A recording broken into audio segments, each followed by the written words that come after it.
I think my husband might have cheated on me and had a child with my best friend before she died. Throwaway account for safety. I don't even know where to start. The past 6 months have been a complete disaster, and it just keeps getting worse. My best friend since elementary school, who I'll call Alice, passed away in February from cancer. She had a 2-year-old daughter who was placed in the custody of her mother, Alexis, after her death. Last month, Alexis showed up at our front door without warning. She told my husband that he needed to take responsibility for his child and either take custody or start paying child support. She claimed that Alice had told her who the father was when her daughter was born, but didn't want anything to do with him. If you're wondering why Alice never pursued child support, she was a traveling nurse and made excellent money. That's probably the only reason. During this conversation, my husband had a panic attack. It was one of the worst I've seen him have, so we had to end it before I could get any more details. What he told me afterward completely broke me. He said that Alice's daughter might be his, but that it was not what I thought. Almost 3 years ago, we hosted a big housewarming party.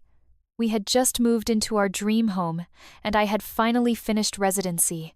It was a celebration. Alice was in town and was supposed to attend. However, I got called into work and didn't return until after 3 a.m. The party was winding down. My husband was passed out upstairs, and Alice had already left, which I found a little strange since we hadn't seen each other in a long time. My husband claims he woke up in the middle of the night and found Alice on top of him. He said he blacked out before he could react or stop her. He told me he never brought it up because he was afraid I wouldn't believe him, and honestly, I don't know if I do. He showed me some texts he sent to his best friend the next day. He asked for advice, saying he thought someone had taken advantage of him, but the messages didn't mention Alice by name. So if this was an affair, those texts could have been planted to serve as backup. Since that night, he was noticeably distant with Alice. After she had her daughter, he found excuses not to be around when she visited. I don't know if that's because he was hiding something, or if he really was dealing with trauma. The worst part is, I don't know what to believe. I've known Alice my entire life. She never seemed like the type of person who would do something like that. But I've also known my husband for over 10 years. He has never once given me a reason to doubt his loyalty. He's attractive.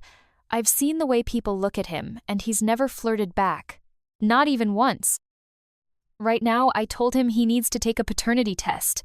That's non-negotiable. Until we get answers, I asked him to move out for a little while so I can figure out what I need to do. Update. After reading the comments and taking some time to really think, I've come to the painful realization that my husband was telling the truth. My best friend took advantage of him.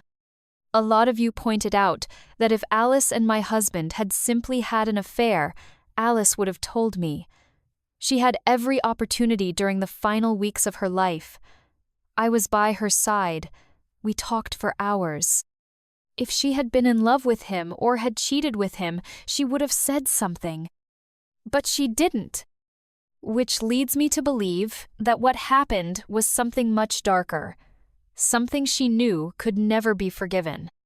That kind of thing is what people carry to their grave in silence. Looking back, I also realized I made a terrible mistake. I should not have asked my husband to leave. I thought I needed space, but what I actually needed was to stop reliving the betrayal every time I looked at him. The grief was so overwhelming that I couldn't separate my emotions from my decisions. I called him. I apologized. I told him I believed him. I begged him to come home. He's on his way now, and I'm going to support him the way I should have from the beginning. Reddit, you opened my eyes. You helped me realize that in my pain, I was punishing the wrong person. I was grieving my best friend while simultaneously discovering that she might have been someone I never really knew. I still don't know what to do about the child, but we'll face that together. It's going to take time, probably years of therapy. Right now, I just feel numb. Alice hurt my husband, and she smiled in my face while doing it. She came into my house. She joked with me. She acted like she was still my best friend while possibly using her visits to shame or scare him. I feel sick knowing I welcomed her in again and again without ever seeing what was underneath. If anyone has advice on how to help him heal, I'm listening. I think I'll need all the support I can get. Tomorrow, I'm taking a leave from work so we can figure out what to do next. Final update. Many of you have messaged asking for an update. I haven't had the strength until now, but here it is. First, my husband and I are still together, stronger than ever. I asked for space when I should have offered comfort. I won't make that mistake again. We took time off. We talked. We cried. We sat in silence together. We faced the reality of what happened. We also contacted a lawyer. My husband made it clear he wanted no connection to the child emotionally, but said he would support her financially if it turned out she was his. We ordered a paternity test online. It was fast, and it was necessary. The results? Not his. In fact, we tested twice because Alexis didn't believe the first test. She even tried to take him to court, but both results were conclusive. For a brief moment, I thought maybe this was all some twisted way of forcing a confession. Maybe Alice had lied about the father just to shake things up. But then I talked to Alexis. According to her, Alice told her that my husband was the father and swore her to secrecy. She said we were only supposed to find out if Alice passed away and Alexis couldn't care for the child anymore. Alexis broke that promise because she was desperate. Alice's life insurance hadn't been paid out yet, and she was struggling. Alexis also believed it was an affair. That's what Alice told her. But based on everything I now know, I believe something else happened. Something my husband didn't agree to. Alice may have genuinely thought the child was his. But clearly, she was involved with someone else at the same time. The paternity tests proved that beyond a doubt. I told Alexis she should consider submitting the child's DNA to an ancestry database, but we're done being part of this story. We're stepping away for good. My husband and I have been in counseling. It's helped, but this wound runs deep. It may take years before either of us feels whole again.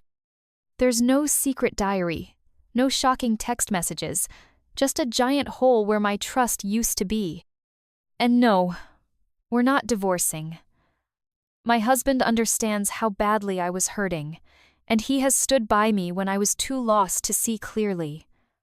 We're calling it even. We love each other. That hasn't changed. We also will not be adopting Alice's daughter. If she had been my husband's, we would have stepped up. But she's not, and we need to protect our peace now. But there is some good news. During our time off, while we reconnected and rebuilt everything that had been broken, I got pregnant.